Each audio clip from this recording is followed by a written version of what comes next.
Sige, ayusin mo. Uy, basa pa yan. Huwag mo nang anuhan. Doon o, sa may trapo. Sa may basahan yan. Sige, dyan, punasan mo yan. Sige, lahat. Buha, buo. Ayusin mo. Wala akong nakikita ang madumi, ha? Ha? Dito sa harap. Ano pag... Ano na? Ayan.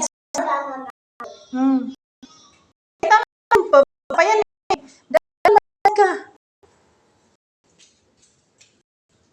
Ayusin mo. Maglalo ka muna bago tulog, ha? Kailangan matulog. Mag-linis mo na lahat. Okay?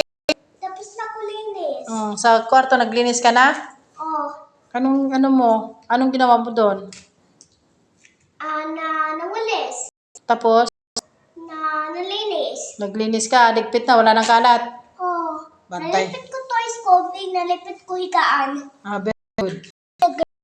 Na. Good ka na? Oh. Doon pa, yung sa gilid, may mga alikabok yan. Ay, ano yan? Yan, dirt. Uy. Yan, yung, ano yan, black. No. Ayos. Kailangan punas ng maayos, hindi yung ganyan-ganyan lang. Bili, walis na tayo. Ito.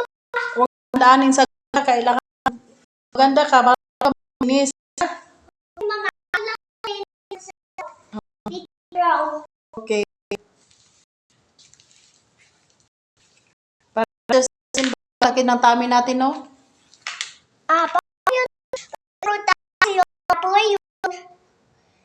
Orange. Bili kami yung prutas mo. Bili alay. Ano yun? Hindi ko maintindihan.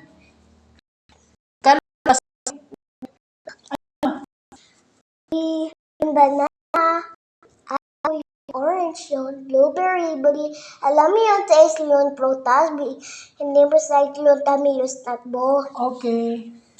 Sabihan ko Danya. Mama Janet, tulog na tayo. Ha? Hindi ka pa nga tapos naglampaso. Walang pasok ko. Ayun pa, sa gilid ng rep. Kailangan nampasuhan mo yan. Yan, dapat marunong ka sa gawaing pambahay. Para pag maglaki ka, hindi ka mahihirapan pag wala si mami. O, tama na. Ops, tama na. Maghugas ka na ng kamay kasi may Zonrox yan. O, wala na ng hands doon sa kitchen. Tapos na siya, guys.